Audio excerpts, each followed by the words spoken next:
This is Hidden Killers with Tony Bruschi.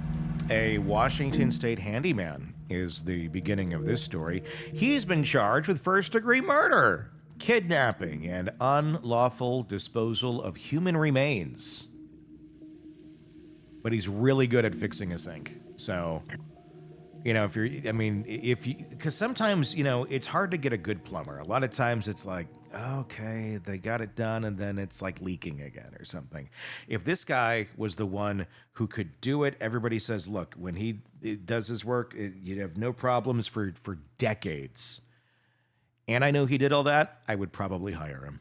As a homeowner and as a woman who I'm not good at repairing things myself. Yeah. I wish I was better. I have friends who are really good at it. I'm not. I really appreciate a good handyman. Yeah. And I've found a guy, he works for a company and they're a little bit pricey, but he's really good. Yeah. So he's been kind of my go-to guy lately. And so I get the importance of having someone you think you can trust. But in this case, it's like the saddest scenario ever. But what if he flat out says, I've been charged with first-degree murder, kidnapping, unlawful disposal of a human remains after authorities, they figured out I tortured a guy. If he told me that up front, I'd be like, I'm sorry. You were a great handyman. I could no longer use your services. In a really polite way. But with right up out of the gate, he's just like, I did all this, but look at my reviews. I mean, you can't argue with that, can you? And you're like, then I would make up some bullshit story like 1,000 5-star reviews. Like he can oh my God. Well, I'm glad you told me about that stuff. I mean, do you have any interest in doing that here? No, just want to fix your stuff. Come on in. No, I'd be like, after that conversation, I would put him down quite gently.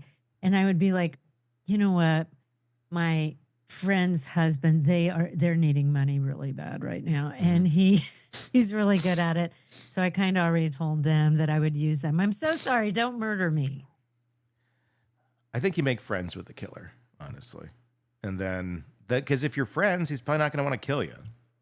I don't know in this scenario. Yeah, that's true.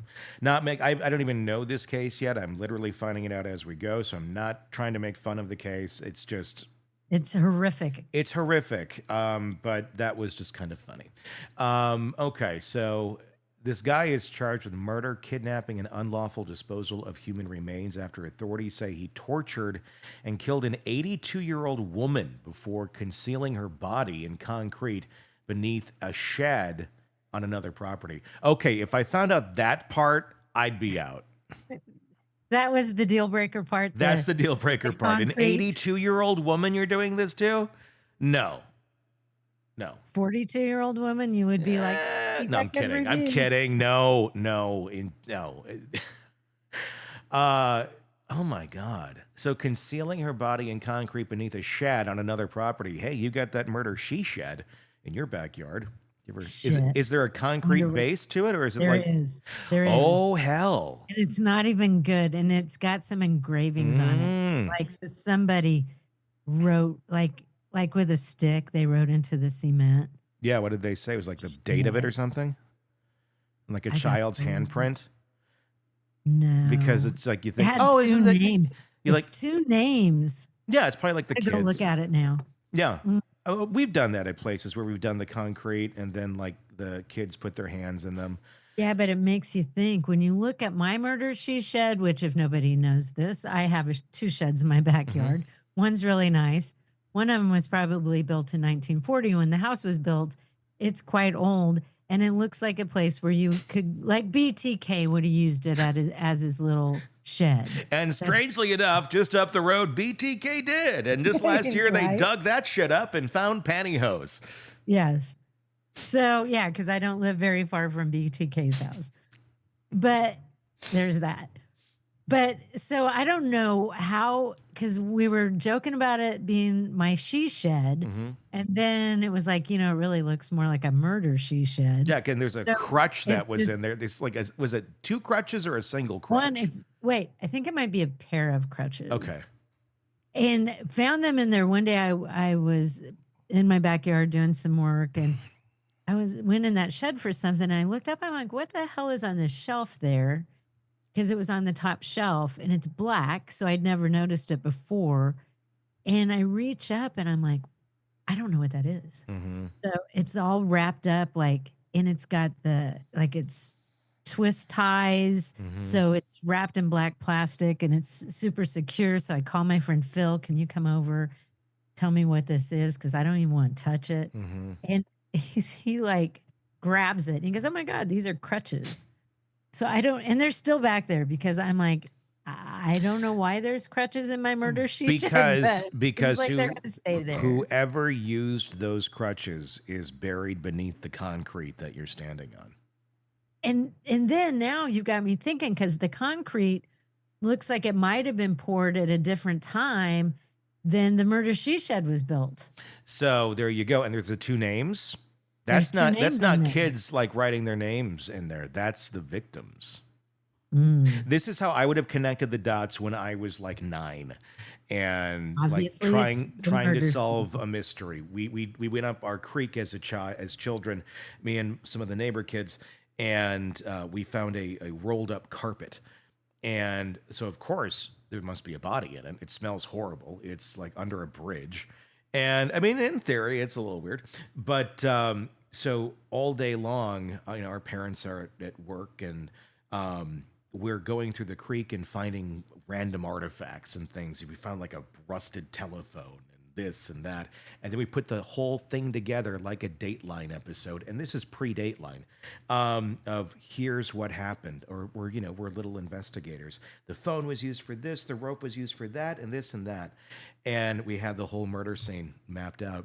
And then my dad got home and we said, there's a body under the bridge. And hate to tell you this, and everyone was like, what? And then like my friends like, no, there's a body. And then they're like, oh shit. Like, so they didn't say shit. They'd be like, oh shoot. Oh, Maybe there is a body under the bridge. David, you better go out there and look. It's like they're Irish people or something. Not Norwegians and Germans. Wisconsin, Yeah. Irish. Oh yeah. I don't know. That was sounding a little Irish. And so my dad goes down there with a pitchfork, and I go down there with him. And I'm standing back, and I can still see this to this day, where he's unrolling, the carpet, because it's kind of like on a little sandbank under the bridge. And it just smells awful. So I've got like my shirt over my nose and all that, and rolls back slowly.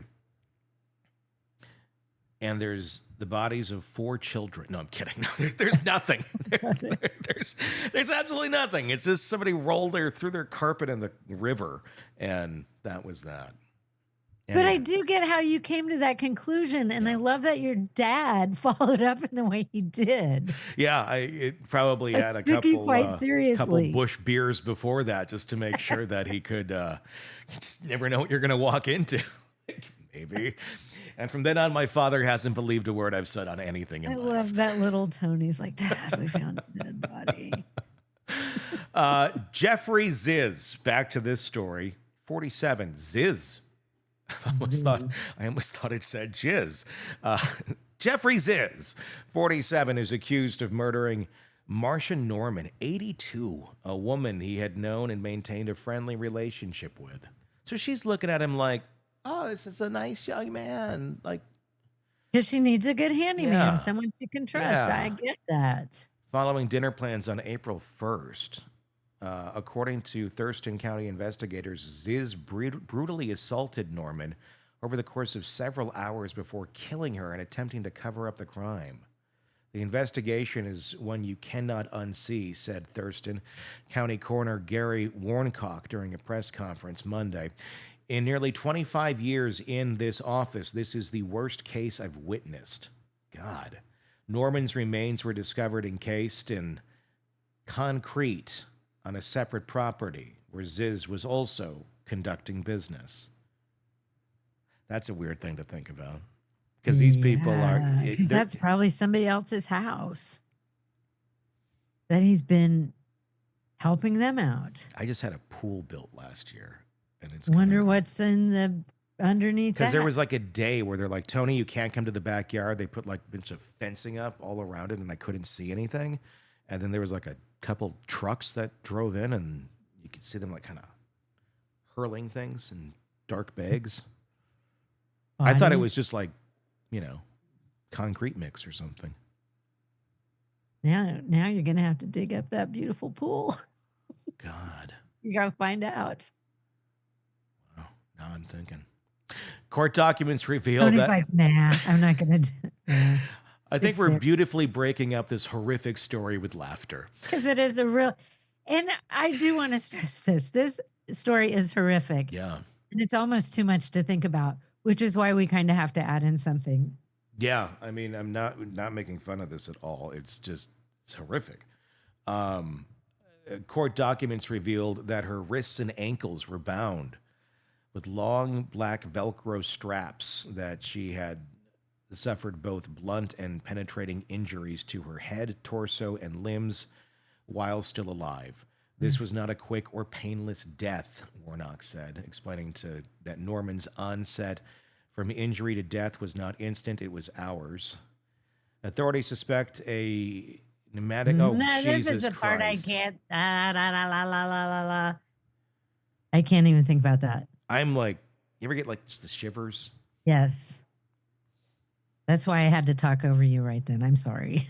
I don't know that I want to read that sentence. No. A nail gun was used. That's all I'm going to say. Zizz, who was already in custody on unrelated I wonder what charges, he was in custody for. I don't want to know. Oh, wait, it says.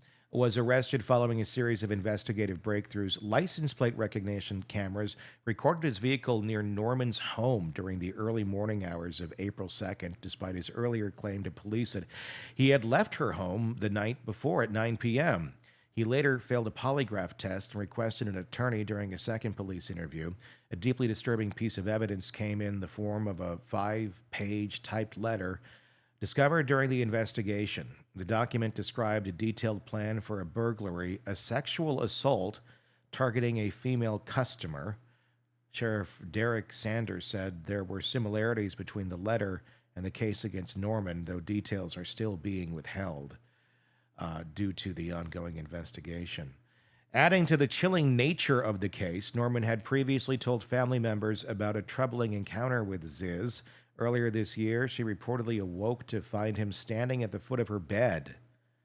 She confronted him and made it clear their relationship was to remain professional.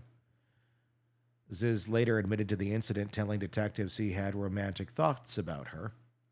Thurston County prosecuting attorney John Thiemann stated that while he was not yet prepared to conclusively label the crime as torture, the injuries were consistent with torture.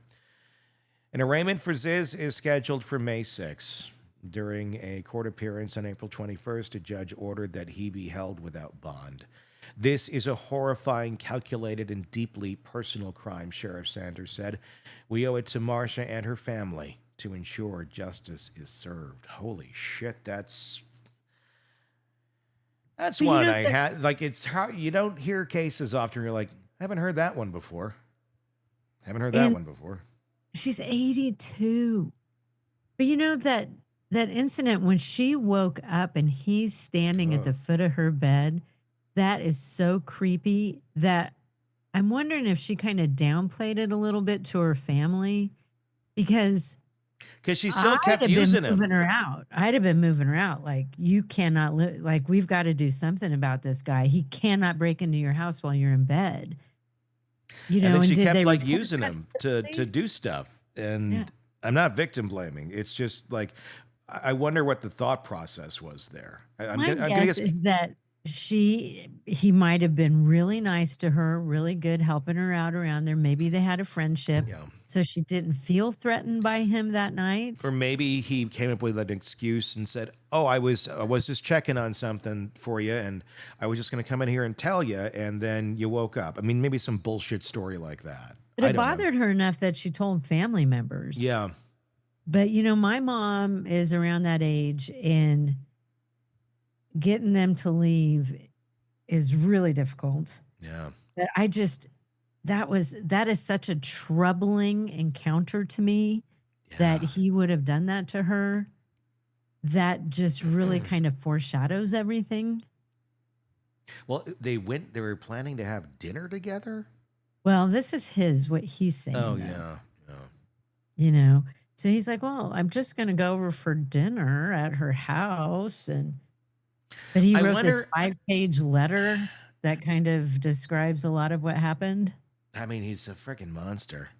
He is a monster and and to me, to go to this extreme with this poor woman, it just makes me think, her trust, obviously. And what has he done before? Is this the first time he's done something like this? Because it's so extreme. It is. I would be very much looking at any other elderly people that he has, because if this is his thing, that he likes really older women, I'm gonna guess it's not his first round at 47 or however old he was.